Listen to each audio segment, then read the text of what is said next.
এতিয়া IOCLৰ LPG ডিস্ট্ৰিবিউটৰৰ পৰা নতুন কানেকশ্যন বা ডাবল বটল কানেকশ্যন লওক অথবা ডেবিট ক্ৰেডিট কাৰ্ড স্ৱাইপ কৰক পেমেণ্ট এপ অথবা অনলাইন বেংকিঙৰ জৰিয়তে কৰক ডিজিটেল পেমেণ্ট আৰু লাভ কৰক ডেইলি এট্ৰেক্টিভ প্ৰাইজ জিকাৰ সুযোগ লগতে আছে কাৰ টিভি মিক্সাৰ কাম গ্ৰাইণ্ডাৰ প্ৰিমিয়াম LPG ষ্ট'ভৰ দৰে মেগা প্ৰাইজেছ এই অফাৰ উত্তৰ পূবৰ IOCLৰ নিৰ্বাচিত LPG ডিস্ট্ৰিবিউটৰশ্বিপত 31 ডিচেম্বৰলৈকে উপলব্ধ হ'ব এতিয়া ঘৰ নিৰ্মাণ কৰাটো কিমান যে সহজ হৈ পৰিছে কি হ'ব এতিয়া ইমানবোৰ কাম এতিয়াও বাকী আছে হয় এতিয়াও যে কিমান বস্তু কিনিবলৈ বাকী আছে কেনেকৈ সম্পূৰ্ণ হ'ব এই গৃহ নিৰ্মাণৰ কাম চিন্তা নকৰিব ভিনদেউ লাইফষ্টাইল হোম কালেকশ্যন আছে নহয় য'ত সকলো ধৰণৰ সামগ্ৰী একেখন প্ৰতিষ্ঠানতে পোৱা যায় আটাইতকৈ ডাঙৰ কথাটো হ'ল য'ত উচিত মূল্য আৰু উচিত মানদণ্ডৰ সামগ্ৰী উপলব্ধ আমাৰ প্ৰতিষ্ঠানত পোৱা যায় tiles sanitary bath fitting modular kitchen painting wallpaper plywood furniture fitting UPVC দুৱাৰ খিৰিকী ইলেক্ট্ৰিকেল সামগ্ৰী চিমনি আদিৰ লগতে আৰ্কিটেকচাৰ আৰু ইণ্টেৰিয়ৰ সুবিধাও গোটেই মিস্ত্ৰীও তাতে পাব আপোনাৰ সপোন সফল হোৱাৰ একমাত্ৰ প্ৰতিষ্ঠান লাইফষ্টাইল হোম কালেকশ্যনত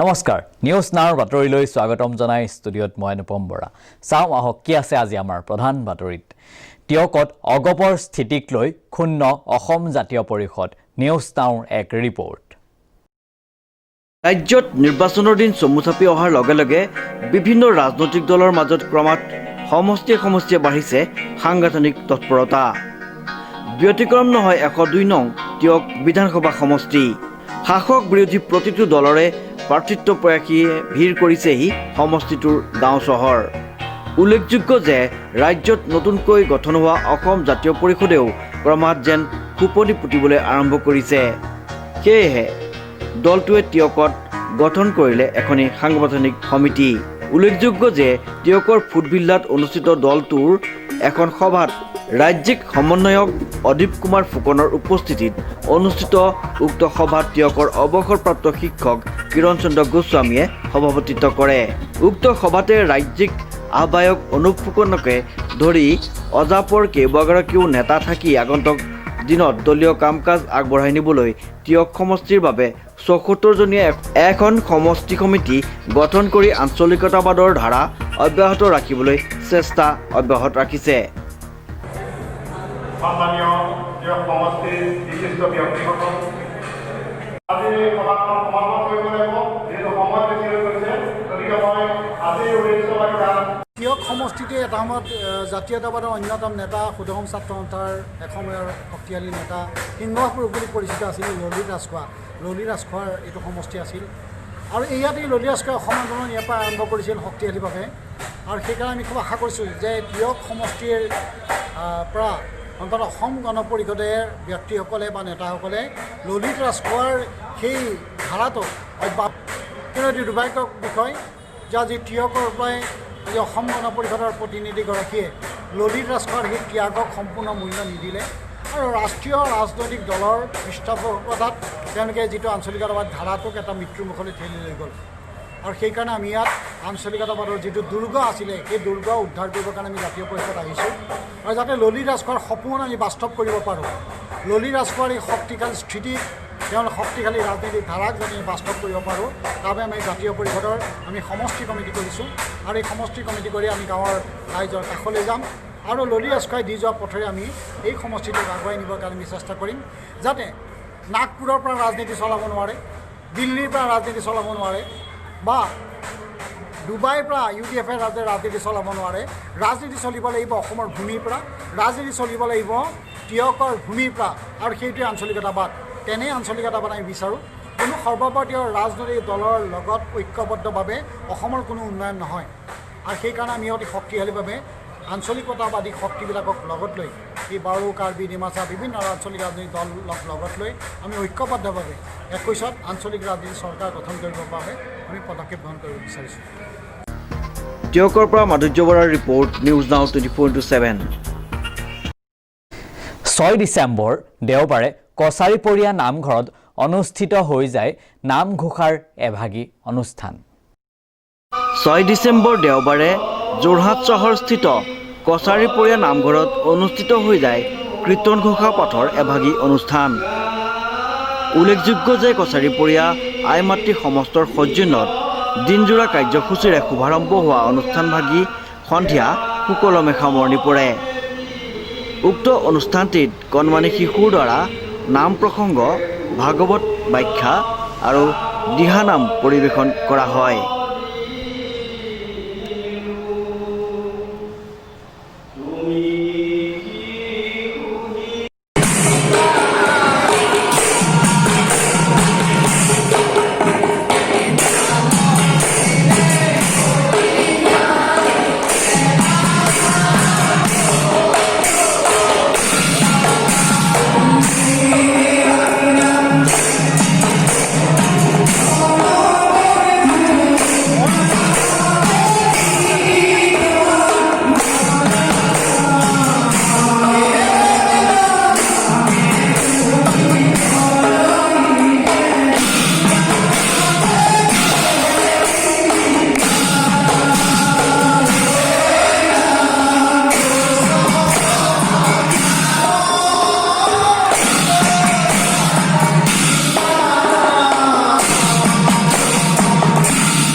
মাইনাৰ সহযোগত উৎপল দাসৰ ৰিপৰ্ট, নিউজ নাও 24/7 যোৰহাট।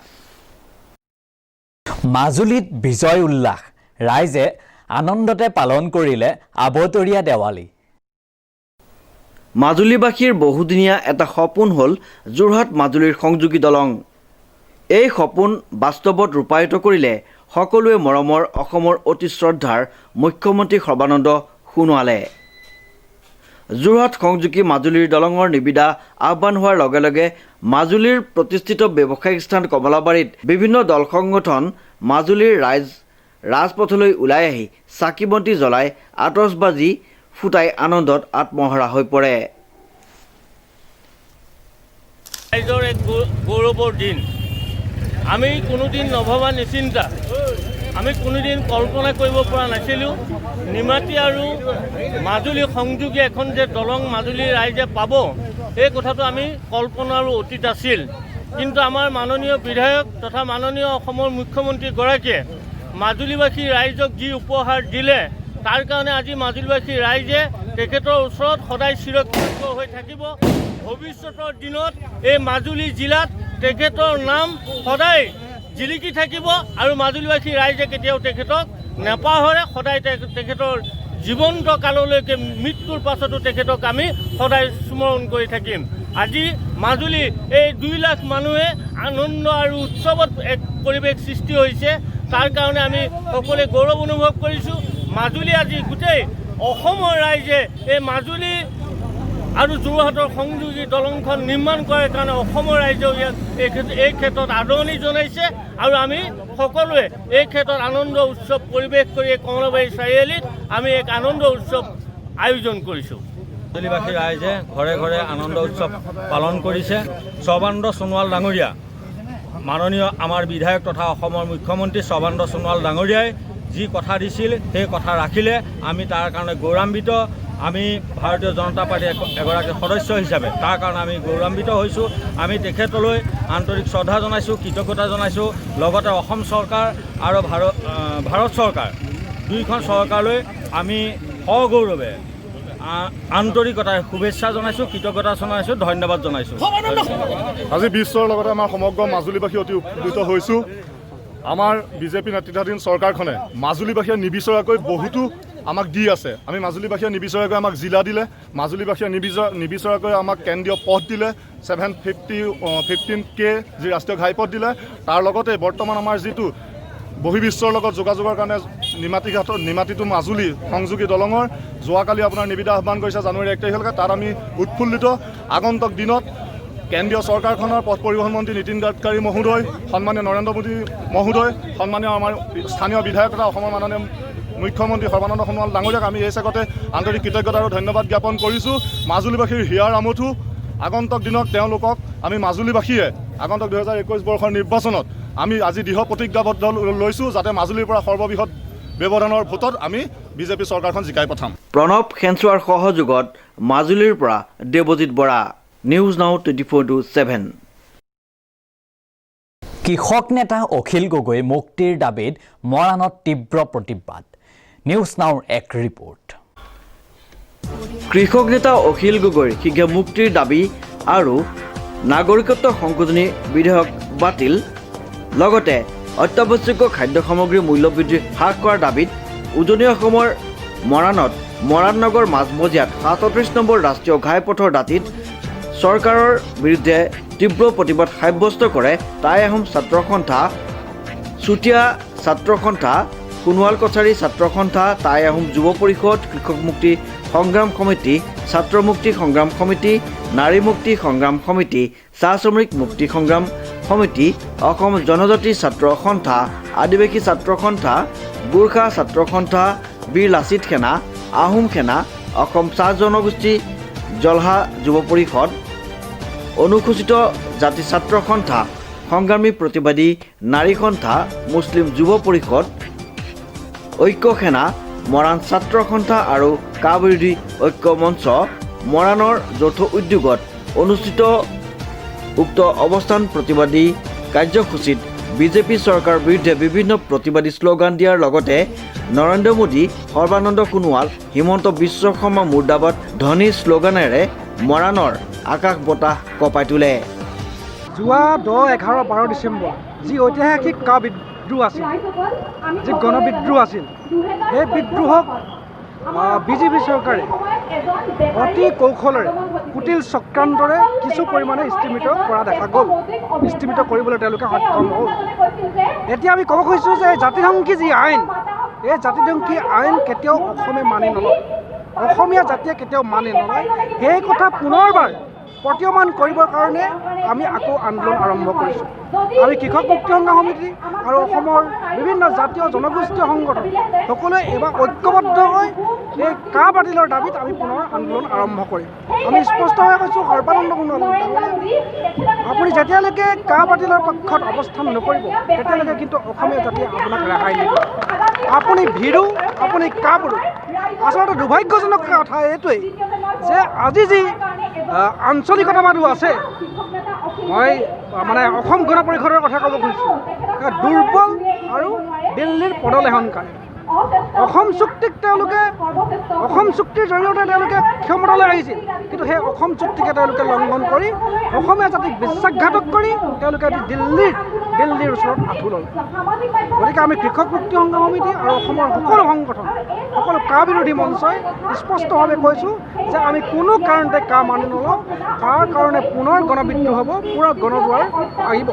এই কথা প্ৰতীয়মান কৰিবৰ কাৰণে এই বিদ্ৰোহ পুনৰ আৰম্ভ কৰিবৰ কাৰণে আজি আমি আকৌ সমবেত হৈছোঁ। আপুনি ক'ব পাৰে যে পুনৰ এই কা বিদ্ৰোহ আৰম্ভ হৈছে। নহয়, আচলতে কেন্দ্ৰীয় চৰকাৰ বিজেপি চৰকাৰ সদায় কৰ্পৰেটৰ লবিৰ পক্ষত আছে। কৰ্পৰেটক সহায় কৰিবৰ কাৰণে আচলতে এই ধৰণৰ 3খন কৃষি আইন, কৃষক বিৰোধী আইন ভাৰতবৰ্ষৰ জনগণৰ ওচৰত চাপি দিব খুজিছে।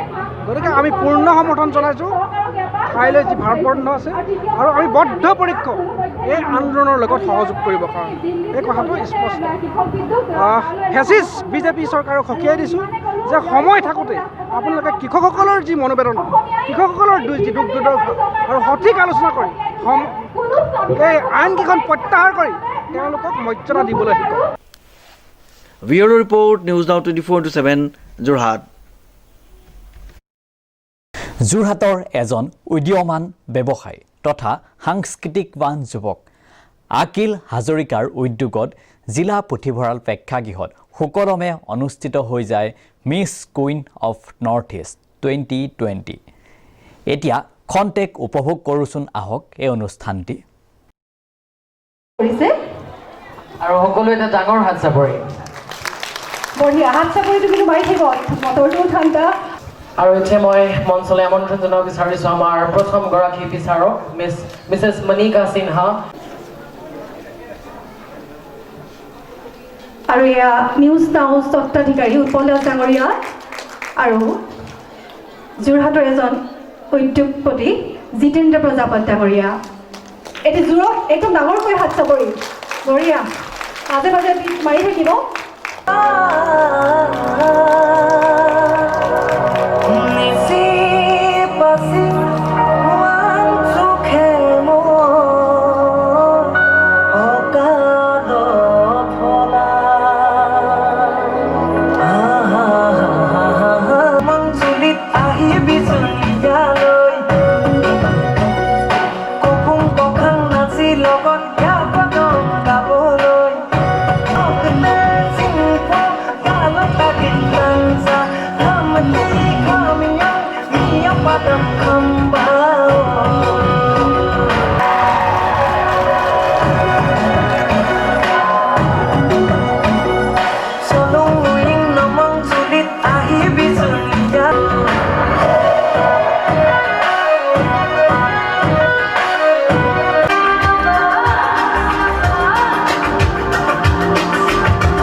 Number 1 সকলোৱে ডাঙৰ হাত চাপৰি